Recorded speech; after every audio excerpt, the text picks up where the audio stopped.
Hey guys, kita nyo yan? Ayan oh.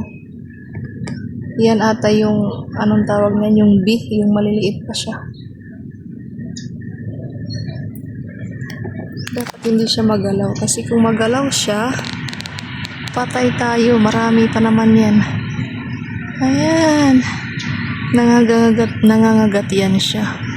Yun yung lapitan natin. Ayan. Dapat hindi magalaw yung kinalalagyan nila. Kasi pag nagalaw yan, lilipad yan sila. Pupunta sa akin. Patay ako. Ay. Diyan lang sila. Maliit na. Tawag nito, aray. Lumabo na. So, ayan o. Diyan yan sila. Gibay ang tawag niyan sa amin. Saan na yun? Ayan o. Patay tayo pag gumalaw yan.